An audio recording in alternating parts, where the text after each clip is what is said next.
بسم اللہ الرحمن الرحیم۔ السلام علیکم عزیز طلباء، امید ہے آپ خیریت سے ہوں گے اور فرسٹ ایئر کے جو لیکچرز ہیں ان کو سماعت کر رہے ہوں گے۔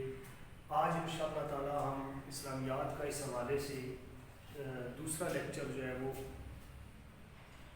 دینے جا رہے ہیں، اور یہ ہے رسالت محمدی صلی اللہ علیہ وسلم کی خصوصیات۔ اس سے پہلے جو لیکچر تھا اس میں ایک لیکچر میں ہم نے آپ کے سامنے انبیاء کی خصوصیات اور نبی و رسول میں فرق اور تعداد اس حوالے سے گفتگو کی۔ دوسرے لیکچر میں ہم نے وحی کا مفہوم، اقسام اور طریقے تفصیل سے ڈسکس کیے۔ یہ لانگ کویسچن آتا ہے اکثر، لانگ کویسچن اس میں ہوتا ہے کہ رسالت محمدی صلی اللہ علیہ وسلم کی خصوصیات، specifications of the prophet of holy prophet صلی اللہ علیہ وسلم، یعنی حضور علیہ السلام جو ہے آپ کی رسالت کی کیا خصوصیات ہیں، یعنی حضور علیہ السلام کی جو رسالت ہے وہ کس طرح باقی نبیوں سے اعلیٰ ہے، اونچی ہے، اور فرق کیا ہے۔ تو یہ بہت لینتھی ٹاپک ہے، اس کو انشاءاللہ میں کلوز کروں گا ایک لیکچر کے اندر۔ تو سب سے پہلے رسالت محمدی صلی اللہ علیہ وسلم کی جو خصوصیت ہے وہ ہے عمومیت، عام نبی ہونا۔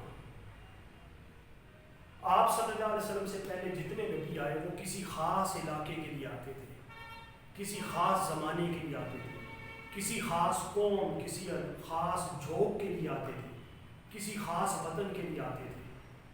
ٹھیک ہے، ابراہیم علیہ السلام اپنی قوم کے لیے آئے، اور موسیٰ علیہ السلام بنی اسرائیل کے لیے آئے۔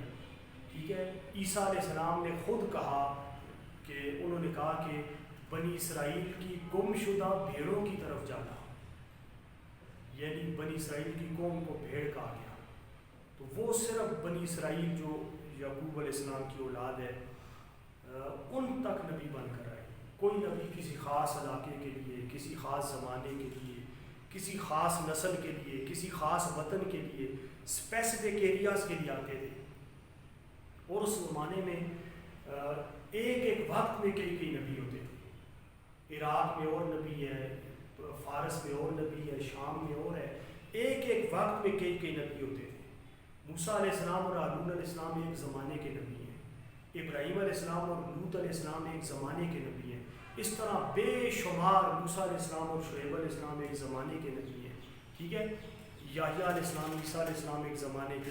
تو کہنے کا مقصد ہے کہ اکثر نبی ایک ایک زمانے میں کئی نبی آتے، اور وہ بھی کسی خاص علاقے کے لیے آتے، کسی خاص قوم کے لیے آتے۔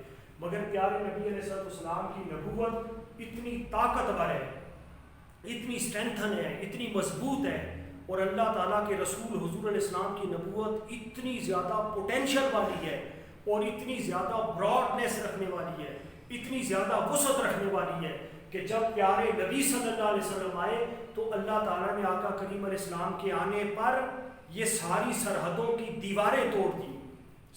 کسی قوم، نسل، علاقے، وطن، زمانے کے لیے نہیں بھیجا، بلکہ فرمایا میرا نبی تو اتنی شان والا، اتنی عزت والا، اتنے مقام، رتبے اور کمال والا میرا نبی ہے کہ تجھے میں ساری کائنات کے لیے نبی بنا کر بھیجتا ہوں۔ آقا علیہ السلام نے فرمایا قل یا ایھا الناس انی رسول اللہ الیکم جمیعا، اے اللہ کہتے ہیں نبی ان لوگوں سے کہہ دیں کہ میں تم سب کے لیے اللہ کا نبی بن کر آیا ہوں۔ میں کسی خاص علاقے، کسی خاص وطن، کسی خاص زمانے کے لیے نبی بن کر نہیں آیا، بلکہ سارے انسانوں کے لیے میں اللہ تعالیٰ کا نبی بن کر آیا ہوں۔ تو آقا کریم علیہ السلام کی نبوت عمومیت ہے، ساری کائنات پر حضور علیہ السلام کی نبوت چھائی ہوئی ہے۔ اس کے بعد ہے پہلی شریعتوں کا نسخ۔ ٹھیک ہے نا، اس نسخ کا مطلب ہے کینسلیشن۔ آقا کریم علیہ السلام کے آنے سے پہلی ساری کتابیں کینسل ہو گئی، صرف قرآن باقی رہ گیا۔ آقا کریم علیہ السلام کے آنے سے پچھلے سارے جو سلیبس تھے وہ آؤٹ ڈیٹڈ اور ایکسپائر ہو گئے، اور حضور کے آنے سے اب قیامت تک قرآن ہی ایسی کتاب ہے جو کبھی کینسل نہیں ہوگی۔ آقا علیہ السلام کی امت آخری امت، حضور علیہ السلام کا دین آخری دین، اور آقا کریم علیہ السلام کی جو شریعت اور کتاب اور قانون ہے اس نے سارے قوانین کو کینسل کر دیا، اور قیامت تک کے لیے جو ریوائز سلیبس ہے اور ایڈوانس سلیبس ہے، اور رہتی دنیا تک جو سلیبس ہے وہ اللہ تعالیٰ نے قرآن کا اسلام کر دیا. فرمایا ان الدین عند اللہ الاسلام. اللہ تعالیٰ کی نظر میں اب دین صرف اسلام ہے. یہودیت بہت اچھا ہوگا جب موسیٰ علیہ السلام پہ اترا تھا، عیسائیت بہت اچھا دین ہوگا جب عیسیٰ علیہ السلام پہ اترا تھا، مگر ان میں فرق آ گیا، تبدیلی آتی، امینڈمنٹ ہوتی رہی، ترمیم ہوتی رہی، آگے پیچھے ہوتا رہا. مگر جب حضور علیہ السلام آئے تو اللہ نے فرمایا اب قیامت کی صبح تک جو اللہ کا پسندیدہ دین ہے وہ دین اسلام ہے. ان الدین عند اللہ اسلام. اللہ کے نزدیک اب دین صرف اسلام ہے. جنت میں جانے کا سرٹیفکیٹ صرف اب مسلمان ہونے کے ساتھ مشروط ہے. اس کے بعد کاملیت ہے. یہ بھی اعزاز اور عزت حضور علیہ السلام کو حاصل ہے. آپ سے پہلے جتنے نبی آئے انہوں نے بڑی لمبی عمریں اللہ تعالیٰ نے عطا فرمائی. آدم علیہ السلام نے 1000 سال عمر پائی، نوح علیہ السلام نے 950 سال کی عمر پائی. مگر کسی ایک نبی کا مشن اور کسی ایک نبی کا انقلاب اور کسی ایک نبی کا جو دنیا میں وہ پیغام لایا تھا اس کی زندگی میں اس کا مشن مکمل نہیں ہوا. آدم علیہ السلام کا مشن آگے چل کے نوح علیہ السلام کے زمانے میں مکمل ہوا. نوح علیہ السلام نے بنیاد رکھی، پھر آگے چل کے کسی پیغمبر کے زمانے میں مکمل ہوئی. تو ہر نبی کا جو مشن ہے وہ بعد میں آنے والوں نے مکمل کیا. ان کا علاقہ بھی لمیٹڈ تھا، آبادی بھی فوکس تھی، لمیٹڈ آبادی تھی، ایریا بھی کم تھا، اور اس نبی کا جو دعوت تھی وہ صرف توحید، آخرت اور شرک کے خاتمے تک محدود تھی. دعوت بھی لمیٹڈ، ایریا بھی لمیٹڈ، اور عمر بھی اوپر سے اللہ نے زیادہ عطا فرمائی. اللہ نے 1000 سال کی عمریں عطا فرمائی. مگر وہ لمیٹڈ جو مشن تھا اس نبی کا انہوں نے حد سے زیادہ محنت کی، مگر ان کی زندگی میں مشن کمپلیٹ نہیں ہوا. یہ اعزاز بھی آقا کریم علیہ السلام کو حاصل ہوا کہ یہ آیت قرآن کی اتری الیوم اکملت لکم دینکم واتممت علیکم نعمتی وردیت لکم الاسلام دینا. اللہ نے فرمایا آج کے دن میں نے آپ کے لیے آپ کا دین مکمل کر دیا اور تم پہ اپنی نعمت تمام کر دی، اپنی نعمت بھی مکمل کر دی. اور اللہ تعالیٰ اسلام کو پسندیدہ دین کے طور پہ اللہ اسلام سے راضی ہو گیا. یہ قرآن کی وہ آیت ہے کہ آقا کریم علیہ السلام کی 63 سال کی مختصر زندگی اور 23 سال کی نبوت کا مختصر ترین زمانہ، اس میں حضور علیہ السلام کی محنت کتنی ہے، کوشش کتنی ہے، سٹرگل کتنی ہے، جدوجہد کتنی ہے، دعوت کتنی کی، تبلیغ کتنی کی، جہاد کتنا کیا، کوشش کتنی کی، کمٹمنٹ کتنی تھی میرے نبی علیہ السلام کی کہ آقا علیہ السلام نے اپنے 23 سالوں میں وہ کام کر دیا جو ہزاروں سالوں میں پہلے نہیں ہوا تھا. اور اپنی زندگی میں آقا کریم علیہ السلام جو ہے وہ مکہ جب فتح ہوا تو حضور علیہ السلام نے دین کو مکمل کر دیا. اور آقا علیہ السلام کی وصال سے پہلے ہی آیتیں اتری جو حجۃ الوداع کے موقع پر کہ اللہ نے آپ پر اپنا دین مکمل کر دیا. حضور علیہ السلام کی کاملیت جو ہے آقا علیہ السلام کی نبوت کا خاص حصہ ہے کہ اپنا مشن اپنی مختصر زندگی میں اپنے کمپینینز کے ساتھ آقا علیہ السلام نے مکمل کر کے دنیا سے کیا. ٹھیک ہے، یہ شرف جو ہے یہ صرف حضور علیہ السلام کو حاصل ہے کہ اپنی زندگی میں اپنا مشن مکمل کیا. اور حضرت فاروق اعظم رضی اللہ تعالیٰ عنہ سے ایک یہودی نے کہا آپ کے قرآن میں ایک ایسی آیت ہے اگر یہ ہم پر اترتی تو ہم اس دن کو عید کے طور پہ مناتے. آپ نے پوچھا کون سی آیت ہے؟ اس نے اشارہ کیا کہ تمہارے لیے تمہارا دین مکمل کر دیا گیا ہے. یہ اگر یہودیوں پر یہ آیت اترتی تو ہم اس دن کو عید مناتے. حضرت فاروق اعظم نے کہا برجستہ آپ نے کہا تم ایک عید مناتے، ہم آلریڈی اس دن 2 عیدیں مناتے ہیں. کیا آلریڈی 2 عیدیں مناتے ہیں؟ کیسے؟ وہ کیسے؟ کہا اس لیے کہ یہ آیت جمعے کو اتری اور جمعہ مسلمانوں کے دن کے لیے عید کا دن ہے، اور یہ آیت جو ہے وہ عرفات کے میدان میں اتری ہے اور وہ دن بھی یوم العرفہ مسلمانوں کے لیے عید کا دن ہے. ٹھیک ہے، تو آلریڈی ہم 2 عیدیں مناتے ہیں. اس کے بعد حفاظت کتاب، یاد رکھیں یہ عزت بھی آقا کریم علیہ السلام کو حاصل ہوئی کہ اللہ نے حضور علیہ السلام کی کتاب کی حفاظت کی گارنٹی خود اٹھائی. پہلی کتابوں کے معاملے میں ایسا سلسلہ نہ تھا. یہی وجہ ہے کہ تورات 7 بار جلی ہے، اور جب بھی جلتی تھی بعد میں آنے والوں کو جتنا یاد ہوتا تھا اس کو پھر وہ نئے سرے سے لکھتے تھے. 7 بار جلی ہے. اور ہیکل سلیمانی میں تورات جلتی رہی ہے جو بیت المقدس میں سلیمان علیہ السلام نے بنایا تھا. پھر عزیر علیہ السلام کو جتنی یاد تھی، آپ کو حفظ تھی، آپ نے دوبارہ اس کا ریوائول کیا اور نئے سرے سے تورات کو لکھا. تو آسمانی پہلی کتابیں بھی اللہ نے اتاری تھی، وہ بھی اللہ کے نبی تھے، مگر ان کی کتابیں کبھی جل جاتی تھی، کبھی مٹ جاتی تھی، کبھی تبدیل ہو جاتی تھی. ان کی اپنی زبان آج تک محفوظ نہیں ہے. تورات عبرانی زبان میں اتری تھی، آج دنیا میں کہیں عبرانی زبان بولی نہیں جاتی. ٹھیک ہے، وہ کتابیں جل گئیں. اس طرح انجیل اصلی اپنی زبان میں محفوظ نہیں ہے، اس کے ترجمے ملتے ہیں، اور انجیل کے اندر 10,000 سے زائد اختلافی روایات ہیں. یہ انہوں نے خود تسلیم کیا.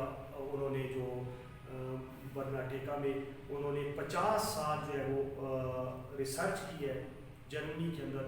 انہوں نے تسلیم کیا کہ جو ہے وہ انجیل اس میں 10,000 اختلافی روایات ہیں، یعنی تضادات ہیں، اور باتیں لکھی ہوئی ہیں.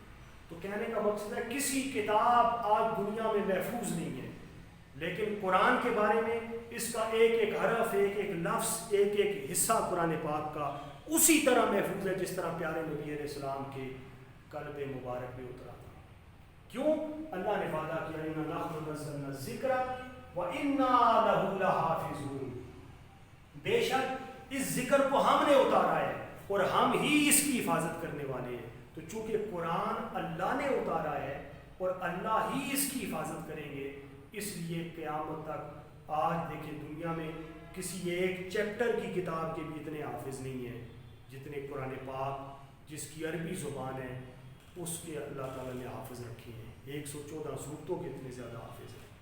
یہ حفاظت قرآن ہے اور لکھی ہوئی شکل میں بھی موجود ہے. پھر حفاظت سنت ہے حضور علیہ السلام. آقا کریم علیہ السلام کا اٹھنا بیٹھنا چلنا پھرنا سونا جاگنا. آقا کریم علیہ السلام بولتے کیسے تھے، دیکھتے کیسے تھے، سنتے کیسے تھے، سوتے کیسے تھے، آقا علیہ السلام چلتے کیسے تھے. پھر حضور علیہ السلام کا حلیہ مبارک، آپ کے بال مبارک کیسے تھے، مانگ کہاں سے نکالتے تھے، آقا علیہ السلام کے ابرو مبارک کیسے تھے، ابروؤں کے درمیان جو رگ تھی اس کی کیفیت کیا تھی، آقا علیہ السلام کی بینی مبارک، ناک مبارک کیسی تھی، لب مبارک کیسے تھے، رخسار کیسے تھے، دانت کیسے تھے، دانتوں کے درمیان خلال کیسا تھا، اس خلال میں سے نور کیسے نکلتا تھا، آقا علیہ السلام کی ہتھیلیاں کیسی تھیں، انگلیاں کیسی تھیں، کلائیاں کیسی تھیں، حضور علیہ السلام کے گوشت مبارک، آقا علیہ السلام کے دوش مبارک، میرے مصطفیٰ کا جوش مبارک، اور حضور علیہ السلام کا ہوش مبارک، اور آقا علیہ السلام کا نوش مبارک. آپ کا چلنا، آپ کا پھرنا، آپ کا دیکھنا، آپ کا بولنا، ایک ایک شے، حضور علیہ السلام کے پاؤں مبارک، آقا کریم علیہ السلام کی بولنے کا طریقہ مبارک، ایک ایک شے اللہ تعالیٰ نے سنت کی شکل میں محفوظ کر رکھی ہے. یہ بڑی خاص بات ہے. حضور علیہ السلام کی سنت پر جتنا کام ہوا، حدیث پر پھر جتنا کام ہوا، کہ 5.25 لاکھ افراد سے زیادہ لوگ ہیں جو حدیث کو نریٹ کرنے والے ہیں. ان سب کا بایو ڈیٹا کہ کس نے کس سے حدیث سنی ہے، مکمل بایو ڈیٹا اور ان کے کریکٹر اور ان کے حالات زندگی اسلام نے سینکڑوں سال پہلے محفوظ کر دیے. آپ طبقات ابن سعد اٹھائیں، آپ حیران ہو جائیں گے. جس نے میرے نبی علیہ السلام سے حدیث سنی ہے، ایک ایک حدیث کے جو راوی ہیں، نریٹرز ہیں، ان سب کا جو ہے وہ حصہ جو ہے وہ ان کا بایو ڈیٹا لکھا ہوا ہے.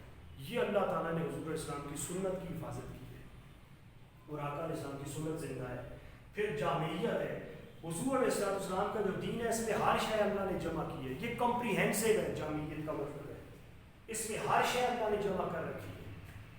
ٹھیک ہے نا. یعنی آپ پہلے نبی جو تھے ان کی دعوت جو تھی حضرت موسیٰ علیہ السلام کے علاوہ ہر نبی کی دعوت توحید پہ دعوت ہوتی تھی، شرک کی نفی ہوتی تھی ان کی دعوت میں، اور آخرت کا ذکر ہوتا تھا. ان 3 چیزوں پہ فوکس تھا، توحید، آخرت اور شرک. اس سے زیادہ عملی زندگی جو پریکٹیکل لائف ہے اس کو ڈسکس نہیں کرتے تھے، سوائے موسیٰ علیہ السلام کی زندگی جو ہے وہ اس میں کسی حد تک وہ ملٹی ڈائمینشنل ہے. ٹھیک ہے، لیکن حضور علیہ السلام کی جو زندگی مبارک ہے اس میں اللہ نے ہر طرح کی تعلیم کو جمع کر دیا ہے، ہر طرح کے سلسلے کو جمع کر دیا، ہر طرح کے خیر کو جمع کر دیا، ہر طرح کے علم کو جمع کر دیا، اور اللہ تعالیٰ نے آقا علیہ السلام کی جو نبوت ہے اس میں جامعیت کا نور بن دیا، ہر رنگ حضور علیہ السلام کی ہستی میں نظر آتا ہے۔ پھر ہے ہماگیریت کہتے ہیں ملٹی ڈائمینشنل ہونا، اور آقا کریم علیہ السلام کا جو ہے وہ ہر چیز پر ہماگیر زمانہ ہے، ٹھیک ہے نا۔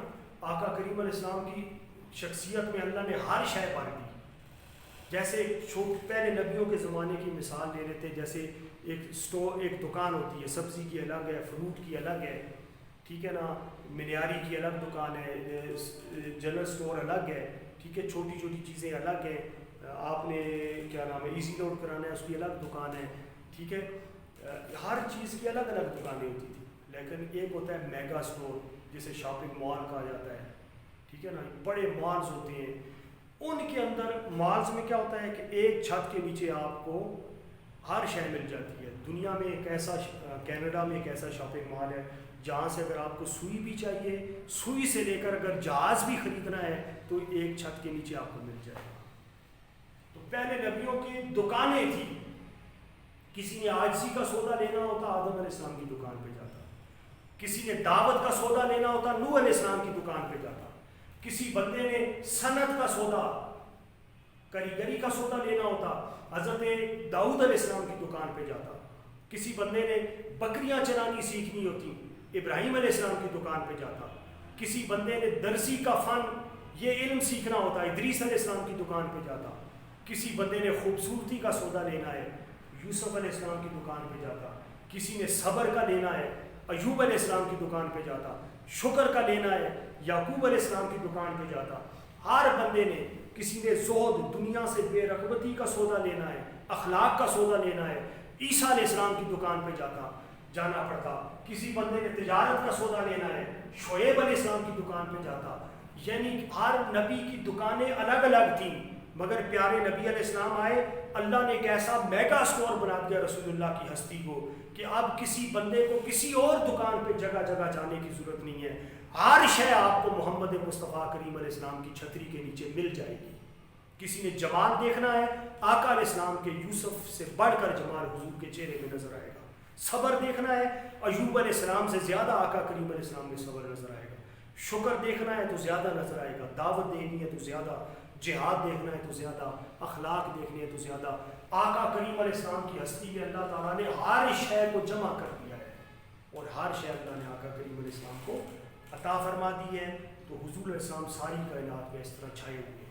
اور پھر ایک عالمگیریت ہے، حضور علیہ السلام سے پہلے جو نبی آئے تھے وہ کسی خاص علاقے کے لیے آتے تھے، آپ اتنی عظیم آپ کی نبوت ہے کہ آپ ہر کسی کے لیے نبی بن کر آئے اور سارے زمانے کے لیے نبی بن کر آئے، اور آپ کی نبوت کا زمانہ کسی خاص 50 سال یا 100 سال بعد ختم ہو جانے والا نہیں ہے، یعنی آپ ایسے یونیورسل نبی ہیں کہ آپ کا زمانہ ایریا وائز بھی پوری کائناتوں پہ پھیلا ہوا ہے، فرش سے لے کر عرش تک۔ اور آقا کریم علیہ السلام کی جو نبوت اور رسالت ہے وہ زمانے وائز بھی، ٹائم اینڈ سپیس تھیوری جو ہے اس سے بھی بڑھ جاتی ہے۔ آقا کریم علیہ السلام ٹائم سے بھی ماورا ہیں اور سپیس سے بھی ماورا ہیں، جتنی سپیس ہے وہ حضور علیہ السلام کی چھتری کے نیچے ہے نبوت، اور جتنا ٹائم ہے قیامت بھی آئے گی تو حضور علیہ السلام کے زمانے کی چھتری کے نیچے آئے گی۔ اس دن بھی محمد اللہ کے رسول ہیں پڑھا جائے گا، تھے نہیں پڑھا جائے گا۔ اس لیے آقا کریم علیہ السلام جو ہے وہ قیامت کی صبح کو بھی اللہ کے نبی ہوں گے۔ ٹائم بھی آپ کا ہے، اسپیس بھی آپ کی ہے، اور یہ ساری تھیوریاں رسول اللہ صلی اللہ علیہ وسلم کی ہے، اور آپ سارے زمانوں کے لیے نبی بن کر آئے، ٹھیک ہے۔ اور پھر آخر میں آگے ہے کہ خاتمیت، حضور علیہ السلام کو اللہ نے یہ بھی شرف بخشا ہے کہ آپ کی نبوت ہر نبوت کو ختم کر دینے والی ہے۔ آپ اس کائنات کا شروع بھی حضور سے ہوا اور اس کائنات کا ختم بھی حضور علیہ السلام پہ ہوا۔ آقا کریم علیہ السلام یہ دائرہ ہے، جیسے کائنات شروع ہوئی تو حضور شروع بھی یہاں سے ہوئی اور کائنات ختم بھی حضور علیہ السلام پہ ہوئی۔ تو حضور علیہ السلام آخری نبی ہے، تخلیق میں سب سے پہلے نبی ہیں۔ حضور نے فرمایا ٹھیک ہے. حضرت جابر نے پوچھا حضور آپ کب کے نبی ہیں؟ آپ نے فرمایا کہ یا جابر ان اللہ تعالیٰ کا خالق قبل الاشیاء نور نبی کا من نوری. اے جابر، اللہ نے ہر شے سے پہلے اپنے نبی کا نور اپنے مبارک نور سے پیدا فرمایا. آقا علیہ السلام نے فرمایا میں آدم علیہ السلام سے 14,000 سال پہلے بھی نبی تھا.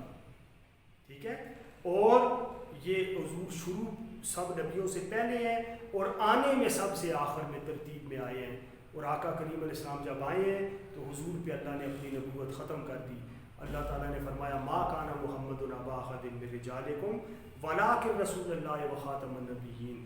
محمد کسی مرد کے تم میں سے باپ نہیں ہے لیکن اللہ کے رسول ہیں اور نبیوں کی مہر ہے. آقا کریم علیہ السلام پہ اللہ نے ہر نبوت کا ہر زمانہ ختم کر دیا اور آقا کریم علیہ السلام آخری نبی ہیں. فرمایا لو کان نبی بعدی فہذا عمر، میرے بعد اگر کوئی نبی ہوتا تو وہ حضرت عمر ہوتے. آپ نے فرمایا علی تیری اور میری مثال موسیٰ اور ہارون کی ہے، فرق صرف اتنا ہے میرے بعد نبی کوئی نہیں ہے. تو حضور علیہ السلام اللہ کے آخری نبی ہیں. آپ کا دین آخری دین ہے، آپ کی کتاب آخری کتاب ہے اور آپ صلی اللہ علیہ وسلم کی جو امت ہے وہ آخری امت ہے. حضور صلی اللہ علیہ وسلم اس کائنات میں سب سے آخری نبی. یہ اعزاز بھی آپ کو حاصل ہے. اللہ تعالیٰ سے دعا ہے کہ حضور السلام کی خصوصیات کو ہمیں اچھی طرح سے سمجھنے کی توفیق عطا فرمائے. بہت بہت شکریہ. والسلام.